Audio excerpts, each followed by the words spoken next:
할렐루야, 반갑습니다. 이렇게 인사할까요? 지혜롭게 삽시다. 지혜롭게 삽시다. 네.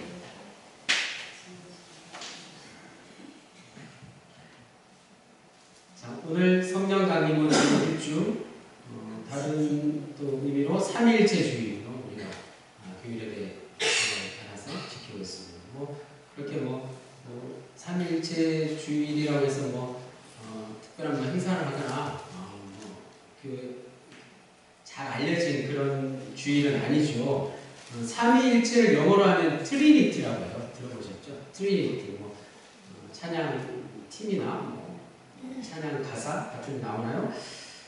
자, 우리가 이 삼위일체주의의 의미를 잠깐 함께 나눠보자면, 이제 6월 중순을 지나고 있죠. 1년 가운데 이제 성령 강림절로 교회력의 전반부가 끝났다는 것을 의미합니다. 그래서 이제 남은 반년 동안 우리가 또 성부, 성자, 성령과 함께 하나님의 이름 안에서 신앙생활을 해나가게 되는 첫날이 바로 삼위일체주일이다라는 것을 기억하기 위함이라고 합니다. 그런 맥락에서 삼위일체 하나님께 영광을 돌리는 것이 어떤 의미인지를 오늘 우리가 말씀을 통해서 나눌 수 있기를 원합니다. 바라옵기도 2019년 이제 남은 반년도 하반기도 여러분의 신앙 삶이 삼위일체 하나님께서 늘 함께 하시기를 지혜로운 삶이 되시기를 바랍니다. 자, 오늘 말씀 주제는 지혜죠. 지혜. 여러분 다들 지혜로운 사람이 되고 싶으시잖아요. 그죠? 지혜에 대해서 한번 생각해 볼 수 있기 바랍니다.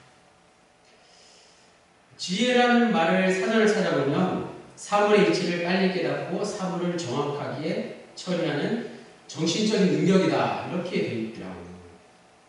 맞나요? 지혜가 사물의 이치를 빨리 깨닫고 사물을 정확하게 처리하는 정신적 능력이니까 머리가 좋은 것 정도 생각이 드시나요? 그런데 추가로 사전에 그대로 있는 말이에요. 갈로 열고 기독교에서는 하나님의 속성 가운데 하나, 이렇게 사전에 돼 있어요. 네이버 사전 같은 데 한번 찾아보세요. 지혜가 뭐라고요? 우리 기독교에서는 하나님의 속성이다. 하나님의 속성이라는 말은 곧 하나님이라는 말도 되는 거죠. 자, 그러면 오늘날 많은 사람들이 지혜를 원하는데, 지혜로워지기를 원하는데, 지혜와 총명, 슬기, 명철 이런 것들을 원하지 않습니까? 내 자녀를 그렇게 키우고 싶잖아요. 그런데 사실은 지혜롭다라는 말의 올바른 뜻을 잘 알지 못한다는 것이죠. 그래서 오늘 이 시간 우리가 성경적으로 지혜롭다, 지혜의 의미는 어떤 것인지 알아보고자 하는 것입니다. 자, 지혜로운 게 정말 무엇일까요? 앞서 말씀드린 대로 머리가 좋은 사람을 지혜롭다고 할 수 있죠. 저 IQ가 높은 사람 말이에요. IQ, Intelligence Quotient라고 하나요? 그 테스트가 있어요. IQ, 그 다음에 요즘에는 EQ, 감성 테스트, 감성 지수, 그리고 NQ도 있더라고요. NQ, 도덕 지수인가요? 그런 지수들이 높으면 머리도 좋고 머리가 좋다, 지혜롭다라고 생각합니다. 과연 그럴까요? IQ가 높은 사람이 지혜로운 걸까요? 맞습니까? 안타깝지만 IQ가 높은 사람, 지혜롭다고 생각한 사람이 나쁜 쪽으로 머리가 좋은 거예요. 그럼 어떻게 되죠? 사람을 괴롭히죠. 그리고 선이 아니라 악한 일을 하는 거예요. 그런 쪽으로 머리가 아주 좋은 사람들 잘 아시죠? 그러면 머리가 좋은 것, IQ가 높은 것이 지혜로운 것이냐 말입니다. 그렇게 말할 수 없는 거잖아요. 또 머리는 좀 안 좋은데 노력을 많이 하는 사람 있잖아요. 공부를 열심히 해서 성공한 사람을 지혜롭다고 말할 수 있을까요? 생각해 보세요. 너무 많은 지식을 주입하다가 뇌 용량이 초과되는 사람 어떻게 되나요? 머리가 좀 이상해져요. 정신이 나가는 거죠. 결코 지혜로울 수 없는 거예요. 뿐만 아니라 돈 버는데 아주 머리가 비상하신 분들 있으신가요? 그런 사람들 있잖아요. 아주 쉬운 말로 돈 버는 머리가 뛰어난 사람을 보고 우리가 지혜롭다고 말할 수 없는 것입니다. 마지막 중요한데요. 착한 일을 많이 하고 다른 사람을 돕고 또 아주 선한 일을 많이 한다고 해서 그 사람을 지혜롭다고 말할 수 있을까요? 이건 좀 맞는 것 같은데, 그죠? 성경적으로 지혜롭다는 말이 착한 일 많이 하고 선행을 많이 베풀고 뭐 그런 사람 있잖아요. 믿음이 좋은 사람 또 거기다 지혜로운가요? 지혜롭다고 말할 수 있나요? 안타깝지만 복음서에 나오는 바리새인들, 사두개인들이 그런 사람들이었어요. 선행을 많이 베풀고 자비를 베풀고 믿음이 좋고 성경을 많이 아는 사람들이었어요. 그 사람들이 지혜로운 사람이었다고 우리가 말하나요? 그 사람들을 보고? 그렇지 않죠. 지혜롭다고 말하는 게 왜 이렇게 힘드나? 자, 이것을 너무나 잘 알고 있었던 고대 유대인들은 잠언에 나오는 지혜, 호크마, 히브리 원어로 호크마라고 해요. 호크마, 그 간판을 딴 학원 같은 게 많이 있어요. 그것은 앞서 말씀드린 대로 뭐라고요? 하나님의 속성이라는 것을 알았어요. 오늘 잠언서 8장의 저자는 지혜의 대상이 누구인지를 분명히 알았다는 거죠. 사람이 아니라. 한마디로 지혜는 곧 하나님의 지혜라고 할 수 있는 거죠. 잠언 8장에는 지인을 이제 우리 그 22절에서 31절에 보면 의인화시켜서 말씀하고 있어요. 그가 곧 하나님이에요. 지혜가 하나님이에요. 삼위일체주의를 맞이해서 우리는 하나님과 예수님 그리고 성령님이 한 분이심을 다시 한번 믿음으로 고백했습니다. 그렇죠? 거기다가 중요한 것 성부, 성자, 성령 삼위일체 하나님이 곧 지혜이다. 지혜의 근원이시다. 이런 말들 많이 하잖아요. 그걸 하나 더 추가하게 되었다는 것이죠. 자, 지혜가 곧 하나님이시고 하나님이 곧 지혜이시니 지혜롭다는 것은 성부, 성자, 성령 가운데 지금 저와 여러분과 함께 하시는 성령 충만을 말하는 것입니다. 우리가 성령 충만한 것이 지혜롭다고 말할 수 있는 거예요. 우리 믿는 자들에게 지혜롭다는 말의 의미는 곧 성령 충만한 상태가 될 수 있다는 말씀입니다. 그래서 지혜와 짝을 이루는 또 명철이라는 것이 있죠. 테부다라고 하는데 히브리 말로 이 테부다는 이해라는 뜻입니다. 영어 성경에 명철은 understanding이라고 번역하고 있어요. 명철은 우리가 아는 이 명철이라는 말, 지혜하고 좀 혼동이 되는 명철이라는 말은 이해, 그러한 하나님을 이해한다는 말이 된다는 거예요. 자, understand라는 말의 어원을 보면 stand는 서 있다는 말이고요. under는 뭐뭐 아래라는 뜻이죠. 그런데 이 under라는 말이 원래는 뭐뭐 가운데 사이에라는 뜻이었다고 합니다. 그래서 하나님 사이에, 하나님 가운데 거할 때 명철을 얻게 된다. 그런 의미가 있다는 것이죠. 자, 1절에서 4절까지 말씀, 우리를 부르시는 하나님에 대한 말씀입니다. 제가 세번역 성경으로 좀 더 쉬운 표현으로 읽어드리겠습니다. 지혜가 부르고 있지 않느냐? 명철이 소리를 높이고 있지 않느냐? 지혜가 길가의 높은 곳과 내거리에서 자리를 잡고 서 있다. 마을 어귀 성문 곁에서 여러 출입문에서 외친다. 사람들아, 내가 너희를 부른다. 내가 모두에게 소리를 높인다. 이렇게 내가 지혜를 의인화해서 말씀하고 있습니다. 지금 누가 사람들을 부르고 있습니까? 지혜이신 하나님이 사람들을 부르고 계십니다. 하나님이 우리를 먼저 부르신다는 사실이 중요합니다. 우리가 하나님을 필요할 때 부른다고 해서 성령이 반드시 임하는 게 아니라는 사실이죠. 성령 하나님이 먼저 우리를 부르고 계시다는 게 더 정확한 표현이라는 말씀입니다. 그 부르심에 내가 말씀으로, 기도로 하나님 곁에 나아가는 것이죠. 순서가 그렇습니다. 그래서 부흥회 같은 데 가면 반드시 성령을 오늘 밤 받으셔야 합니다 라고 해서 큰 소리를 외치면서 요란하게 사람의 감정을 자극해서 기도를 하게 하잖아요. 그런 거 잘못됐습니다 가서 이렇게 하시라는 말이 아니라 그런 것보다는 그런 부흥회 때 성령을 받지 못한다고 해서 실망할 필요가 없다는 말씀을 드립니다. 잘못하면 우리가 성령을 열광적인 은사 차원에서만 생각할 수 있다는 거죠. 대표적인 게 방언 아니겠습니까? 방언으로 기도하는 거. 방언으로 기도하시는 분 말리지 않습니다. 그리고 나쁘다고 말하는 게 아니에요. 그런데 분명히 알아야 될 것은 사도 바울이 고린도전서 12장 28절에서 이렇게 말씀하셨어요. 하나님이 교회 중에 몇을 세우셨으니 첫째는 사도요, 둘째는 선지자요, 셋째는 교사요, 그 다음은 능력을 행하는 자요, 그 다음은 병 고치는 은사와 서로 돕는 것과 다스리는 것과 각종 방언을 말하는 것이라. 은사의 종류가 쭉 소개되고 있는데 방언이 맨 마지막에 소개되고 있어요. 그래서 사도로, 선지자로, 교사로 각자의 재능에 따라 사역을 감당하는 게 모두 은사라는 거예요.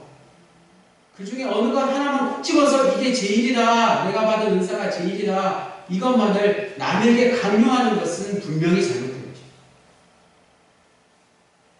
성령의 은사는 기능적인 차원이 분명히 있다는 거예요. 사도나 선지자나 교사나 방언이나 같은 동격의 은사라는 것입니다. 이런 은사는 사람마다 차이가 있을 수 있기 때문에 섬기는 차원에서 그저 감당하는 것이지 남에게 강요할 게 아니라는 것입니다. 방언과 같은 것을 성령 임재의 모든 것처럼 주장하는 그런 것은 성령에 대해서 잘못 이해하고 있다는 거예요. 부분적인 것을 전체인 것이냐 분명히 잘못 이해하고 있는 현상이라는 것입니다. 자, 그렇다면 성경은 전체적인 차원에서 성령을 어떻게 말하고 있을까요? 성령은 지혜의 영이요 지혜의 능력이라고 말할 수 있습니다. 태초 이전부터 하나님과 하나였던 힘이라고 오늘 본문은 말씀하고 있습니다.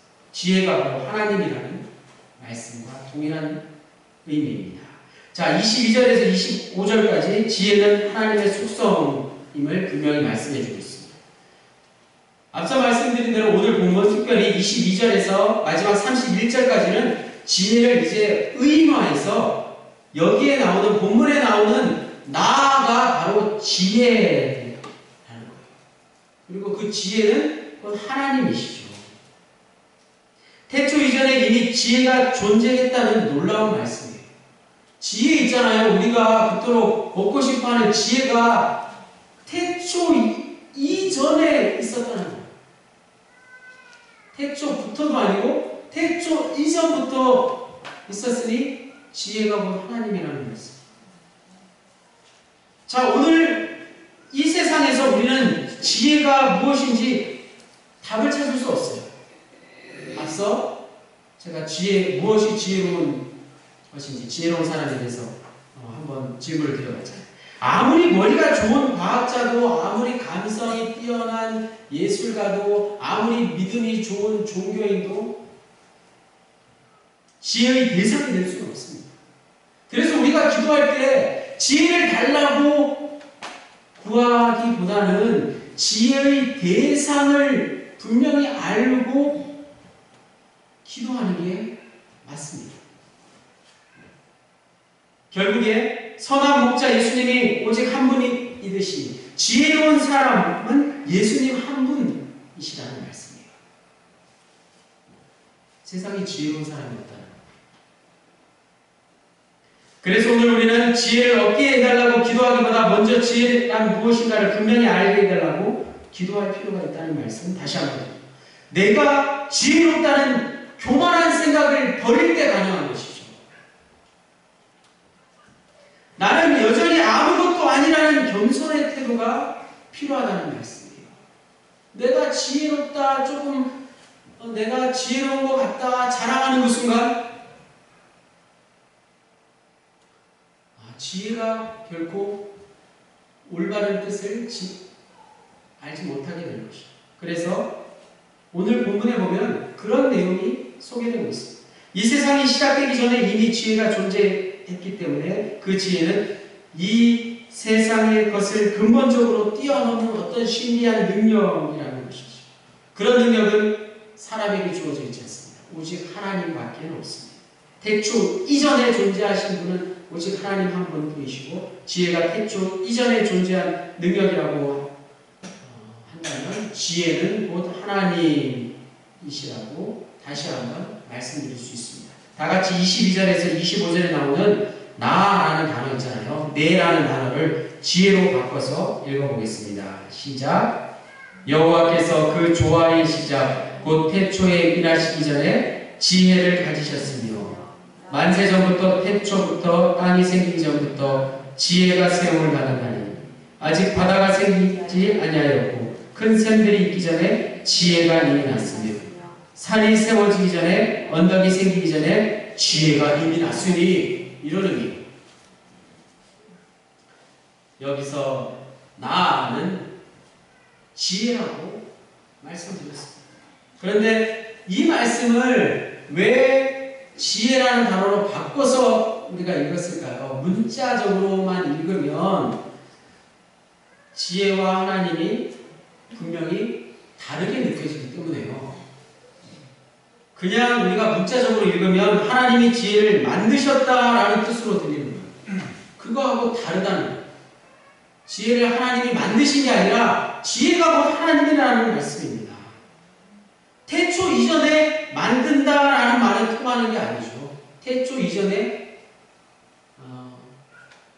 아무것도 없었기 때문에 우리가 일반적으로 알고 있는 이 만든다라는 말, 창조의 사역은 하나님의 천지 창조부터 시작된 것이기 때문에 그래요. 따라서 지혜는 만들어진 것이 아니라 태초 이전부터 이미 존재하고 있었던 신비한 능력이라는 말씀입니다. 그래서 지혜는 사전에서 오늘날 사전에서 분명히 말씀하고 있는 것처럼 하나님의 속성 가운데 하나인 것이 분명합니다. 지혜는 인간이 소유할 수 있는, 인간이 완벽하게 소유할 수 있는 게 아니야. 자, 26절에서 31절 성령은 창조의 영이다 라는 말씀이죠. 자, 26절에서 31절 눈으로 이렇게 읽어보시면 어떤 느낌이 드시나요? 아까 성경 공독을 할 때, 성경을 읽어주실 때 어떤 느낌이 드셨나요? 혹시 이런 느낌 안 드셨나요? 연상되는 성경 구절이 없으신가요? 26절에서 31절을 잘 다시 한번 읽어보십시오. 26절에서 31절까지의 말씀을 읽다 보면 창세기 1장 1절과 요한복음 1장 1절이 생각나야 돼요. 그 말씀들과 비슷한 거예요. 창세기 1장 1절 말씀, 태초에 하나님이 천지를 창조하시느니라. 이 말씀이에요.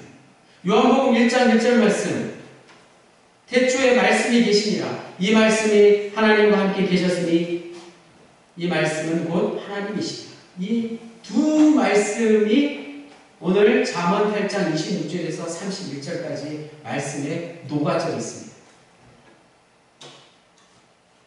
우리가 잘 알고 있듯이 요한복음 1장 1절에 나오는 이 말씀은 헬라어로 로고스라고 하는데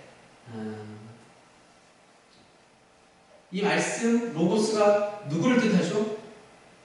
예수님을 뜻하는 것이죠. 태초에 말씀이 계시니라. 태초에 예수님이 계시니라. 이 말씀이 예수님이 하나님과 함께 계셨으니 이 말씀은 예수님은 곧 하나님이시다. 이런 말씀이에요. 예수 그리스도가 태초부터 하나님과 함께 계셨다는 말씀입니다.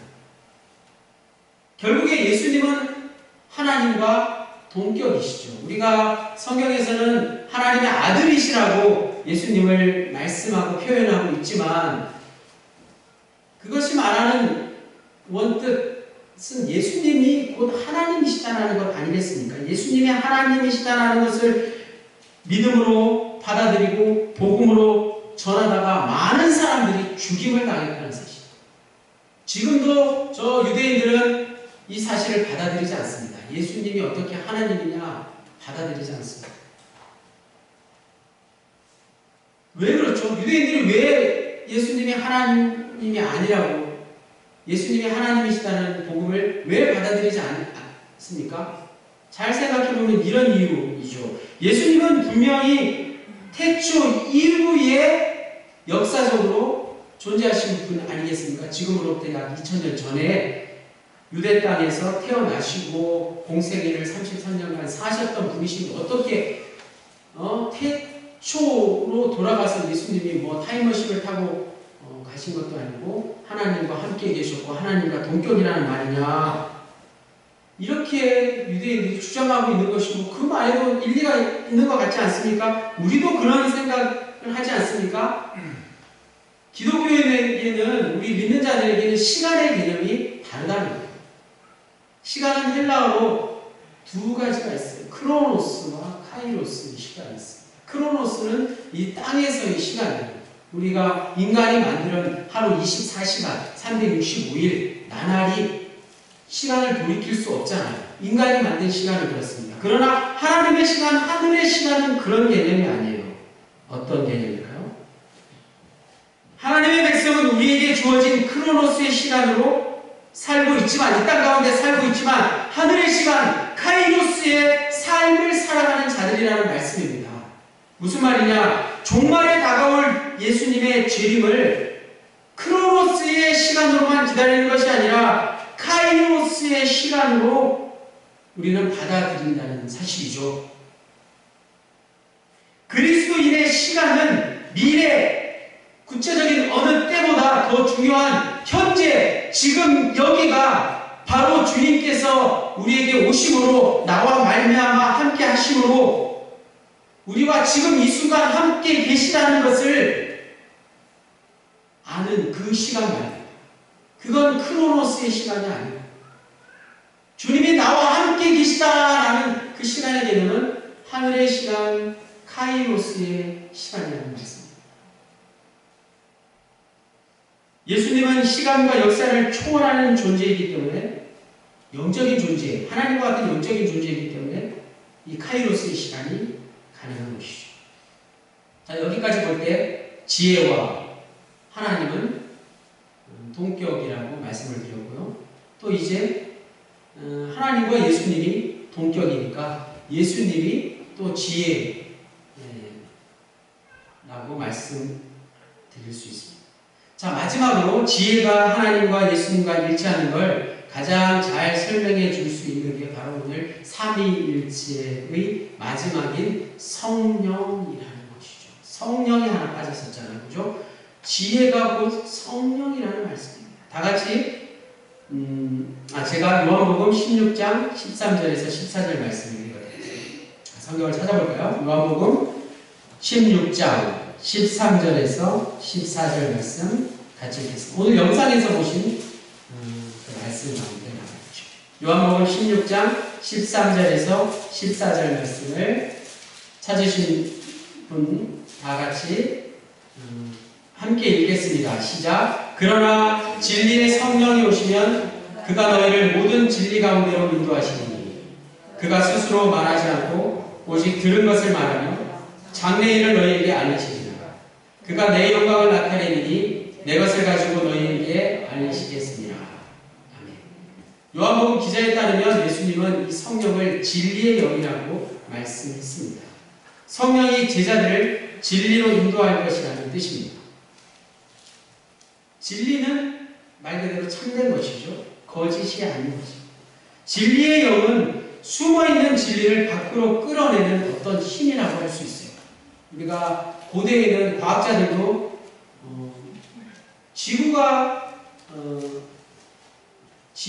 지구를 중심으로 태양이 돈다고 생각했잖아요. 천동설을 믿고 있었다가 이제 갈릴레오에 의해서 지동설을 알게 되었어요. 우주의 신들을 새롭게 알아낸 이 힘 말입니다. 그것이 진리의 힘이라는 것이죠. 또 최근 우리 사회에 정말 너무나 안타까운 일들이 벌어지고 있지 않습니까? TV를 켜면 극단적인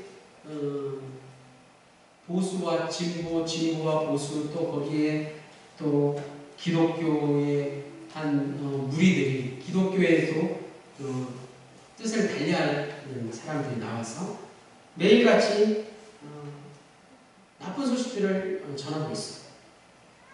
그런데 여러분 걱정할 필요가 없습니다. 누가 진리 편에 서 있는가, 누가 진리인가는 분명히 알 수 있다는 사실이에요.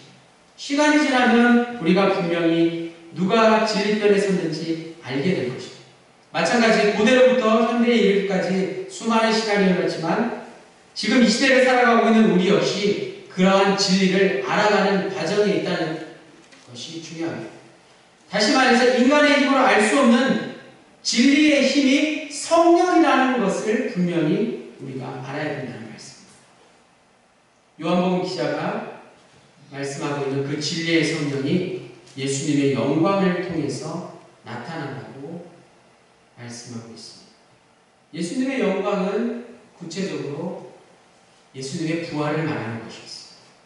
다시 말해서 부활 역시 성령의 활동으로 우리가 부활을 믿는다는 표현보다 부활을 인식하게 되었다는 것이죠. 부활을 알게 되었다는 것이죠. 성령의 일이라는 사실입니다. 초대교회 공동체는 바로 이 성령을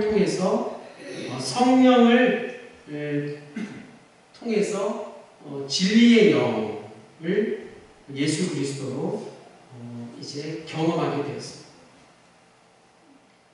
오늘 잠언서에 기록된 똑같은 이 성령에 대한 표현이 바로 지혜라고 할 수 있는 것이죠.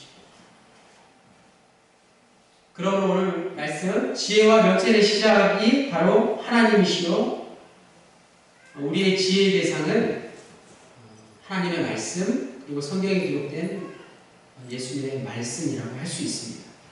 주님의 말씀은 한쪽으로 치우침이 없는 가장 공정한 것이죠.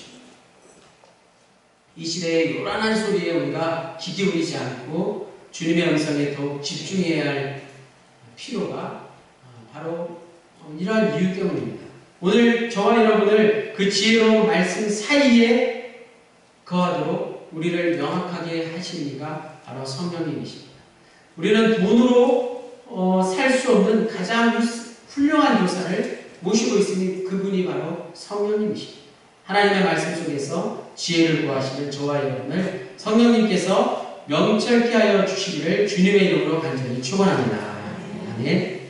하나님 아버지, 우리의 삶을 온전히 주관하시고 당신의 선하심과 자비로우심으로 오늘도 우리가 살아가고 있음을 고백합니다.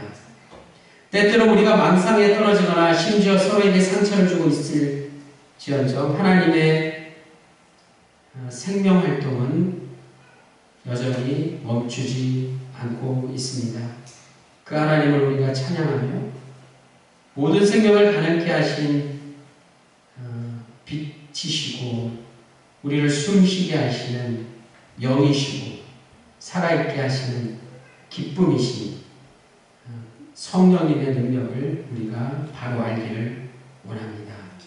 모든 생명체의 신비와 또 먼 우주 끝에 계시는 그 하나님을 우리가 오늘도 인간의 지혜로는 구할 수 없는 것임을 깨닫게 하시고 하나님께서 우리에게 먼저 찾아오셔서 우리를 부르시고 우리를 통치하고 계시다는 사실을 믿음으로 고백합니다. 우리에게 다시 한번 하나님의 통치를 깨닫고 거기에 온전히 자리 잡아 살아가기를 간절히 빌고 원할 때 모든 말씀 예수 그리스도의 이름으로 기도하였습니다.